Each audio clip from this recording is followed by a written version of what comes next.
Another close call for McGowan. Almost went into isolation after having beers at Gage Road's brewery on Friday. Turns out 9 COVID-positive people were at the pub, and the health department's ordering anyone who was there for longer than 2 hours into 7-day quarantine. Mark says he was there for 1 hour and 45 minutes, so got out just in time. Well, we can check that because he would have had to use the Service WA app. But which one? Anti-vaxxers are becoming sneaky bastards, aren't they? Their geeks have created a fake Service WA app. It's the work of right-wing group Eureka Anon, and by all accounts, it's a pretty good replica, save for a dodgy interactive watermark. And anti-vaxxers have hacked into the Education Department's email system and impersonated public schools boss Lisa Rogers. The fake Lisa urged teachers to talk students out of getting the jab. She said, "If I could turn back time, I would never have allowed my daughter to get the vaccine." An email sent to schools in the North and South metro areas reads, "Government and police are now looking into it." When they've got more important things to do. WA hospitals are moving into an amber state of readiness. It means staff start using more PPE, better masks. I can't breathe in this thing! And special types of eye protection. There's something wrong with the goggles though. There'll be an increased screening of patients as they come through EDs and more rigorous PCR testing of staff. After amber comes red, then black. Based on the experience in Victoria and New South Wales, the number of infections in WA will soon double every 3 days.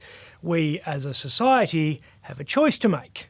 If we take the red pill and follow in the footsteps of New South Wales, don't really try to stop the spread. Come on, let her rip. The AMA's Mark Duncan-Smith reckons we will find out what happens at Code Black because we will soon be registering 50,000 cases a day.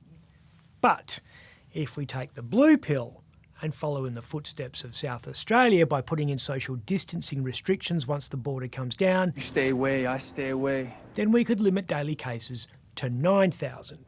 That would keep us in the amber zone. But we'd have density limits at restaurants. And no more than 10 people at your house, work from home whenever possible, dancing only at weddings, nightclubs closed, table service at pubs like Gage Roads. McGowan took 2 rats and says he's all clear. McGowan is now free to concentrate on keeping another thing out of WA. Clive Palmer reckons the Premier of Western Australia could kill him with complete impunity. The Queenslander has told the judge hearing the Clive v Mark defamation trial that the licence to kill is enshrined in the Iron Ore Processing Mineralogy Proprietary Limited Agreement Amendment Act 2020, which we know as the law to stop Clive suing us for $30 billion. How do you kill Clive Palmer? You need a chain and a gold bikini. Clive has told the court that I acknowledge that murder was an extreme, but then went on to say, I then thought about James Bond movies. How would you licence someone to kill? I didn't know what the limits might be. Sorry. McGowan hardly looks like a killer. He's a hardened military man, an expert in the martial arts, a veteran of distraction and subterfuge, battle-hardened from a life in a war zone, a proven ability to vanquish the most powerful enemies, and he's backed by an army that will walk through fire for him. My God! He's my God! He's also a complete peanut for saying things about Clive when he didn't have the protection of parliamentary privilege.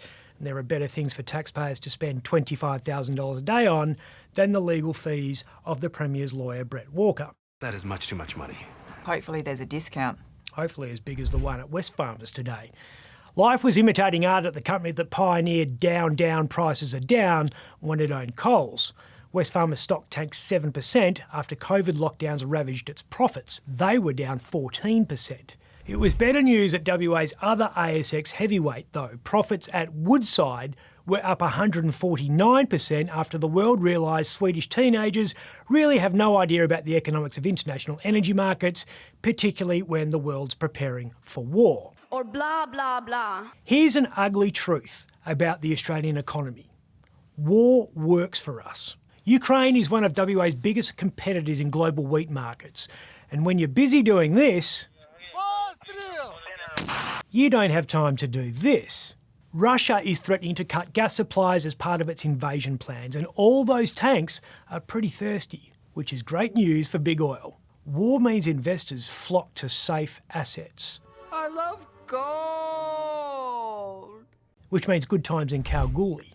You know all those missiles you see being amassed on the Ukrainian border? A lot of aluminium goes into them, and every West Australian kid who has ever been on a school excursion knows aluminium comes from bauxite, which is mined in the Perth Hills and processed down the road near Bunbury. And let's not forget our favourite commodity. You need 75,000 tonnes of iron ore to make the 50,000 tonnes of plate steel in an average aircraft carrier, which is spectacular news for people who own shares in companies like Fortescue Metals Group. So next time you see the world's armies parading their weaponry, look on with a sense of honour, proud that World War III will be made in WA. Fire in the hole. I'm Ben Harvey. For more update, click the subscribe button below.